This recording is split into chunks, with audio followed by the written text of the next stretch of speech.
Hello students, I am Gagan Chhabra, your science teacher. आज हम बात करने वाले हैं फिजिक्स के सेकंड चैप्टर की force and law of motion की, जो कि चैप्टर नंबर 9 है एनसीईआरटी का। देखो, मोशन के बारे में हमने इससे प्रीवियस चैप्टर में बहुत ही डिटेल में पढ़ा है।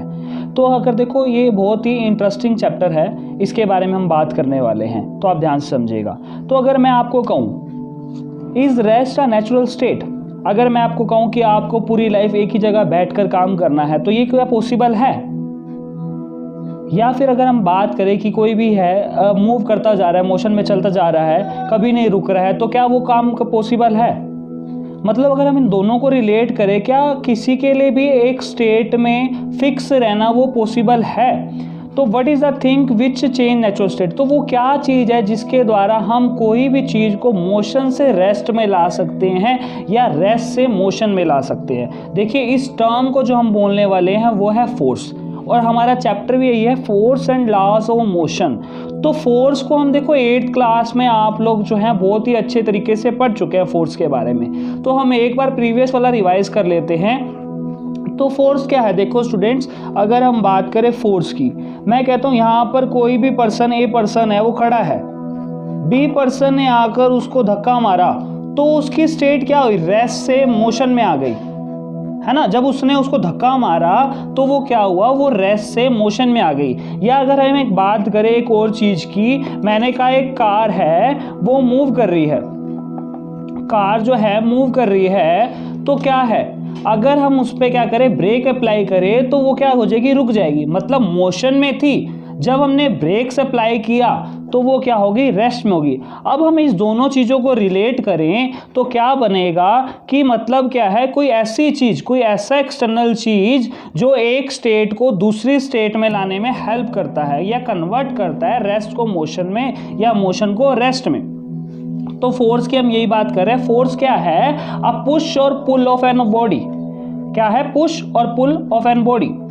कोई भी बॉडी है उसको पुश करना है या पुल करना है, ये अपने डेफिनेशन पढ़ी है। For example, open the door, door को खोलने के लिए आपको क्या करना पड़ता है? फोर्स लगाना पड़ता है। ये तो नहीं है कि आप खड़े हो जाएंगे और डोर खुल जाएगा। हाँ, आजकल ऐसे सेंसर्स वाले आ गए, हम काफ़ी जगह पर देखते हैं सेंसर्स लगा होता है, वो गेट अपने आप खुल जाता है वहाँ जाके खड़े। लेकिन जनरली हम घरों में ऐसा काम नहीं कर सकते। क्यों? कि ऐसे तो अगर सेंसर लगा हो कोई भी अंदर आ जाएगा। सपोज कर ले कोई चोर है, वो भी सेंसर के पास आ जाएगा, गेट खुल जाएगा। तो हम घरों में इस तरीके का नहीं कर सकते हैं। तो वहाँ पर हमें क्या करना पड़ता है? हमें डोर को ओपन करने के लिए हमें फोर्स लगाना पड़ता है। या फिर हम कोई बॉल को फेंक रहे हैं, थ्रो कर रहे हैं, तो हमें क्या करना पड़ रहा है? फोर्स लगाना पड़ रहा है। तो हम बात करते हैं स्टूडेंट्स यहाँ पर कैरेक्टरिस्टिक्स ऑफ फोर्स की। क्या कैरेक्टरिस्टिक्स है फोर्स की?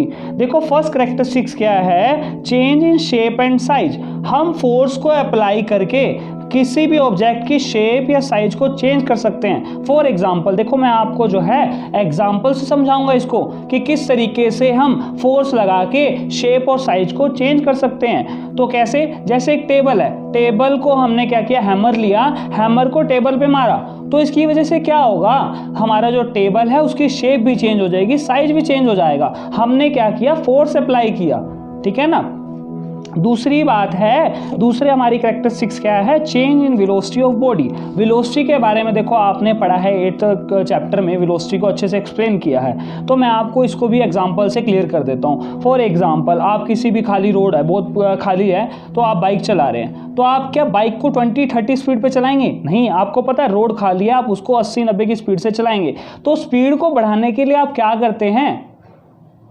ठीक है ना। स्पीड को बढ़ाने के लिए आप गाड़ी में क्या करते हैं? आप एक्सेलरेट को अप्लाई करते हैं, मतलब एक्सटर्नल फोर्स लगा रहे हैं जिसकी वजह से उसकी स्पीड बढ़ रही है। मतलब फोर्स लगाकर हम क्या कर रहे हैं? किसी भी चेंज क्या ला रहे हैं? वेलोसिटी में चेंज ला रहे हैं बॉडी की। और तीसरी कैरेक्टरिस्टिक्स क्या कहती है? Change in direction of a body, कि फोर्स को अप्लाई करके हम किसी भी डायरेक्शन को बॉडी की चेंज कर सकते हैं, बॉडी की डायरेक्शन को चेंज किया जा सकता है। फॉर एग्जाम्पल, अब हम कहते हैं फुटबॉल है, ये फुटबॉल रेस्ट पोजीशन में, यहाँ किक किया, ये फुटबॉल की डायरेक्शन चेंज हो गई, रेस्ट से मोशन में आ गई। फिर यहाँ पर दोबारा किसी प्लेयर ने किक किया तो फिर से वो रेस्ट में आ गई। मतलब क्या, देखो एक तो यहाँ पर स्टेट भी चेंज हो रही है और ऊपर से क्या हो रहा है? डायरेक्शन भी चेंज हो रही है, दोनों चीज़ें साथ साथ हो रही है। ठीक है। तो यहाँ पर हम बात कर रहे थे फोर्स की। फोर्स की हमने कैरेक्टरिस्टिक्स के बारे में अच्छे से पढ़ लिया। अब हम क्या कह सकते हैं?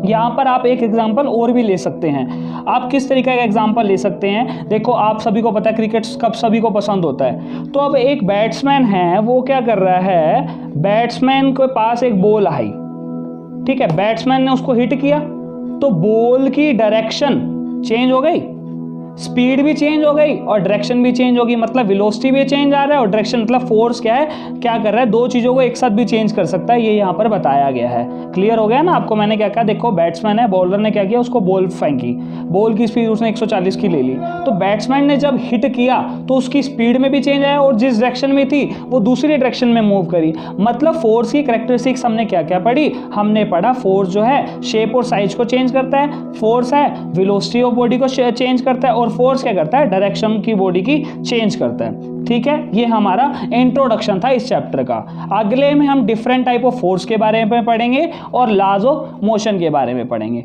ठीक है स्टूडेंट्स, ओके, थैंक यू।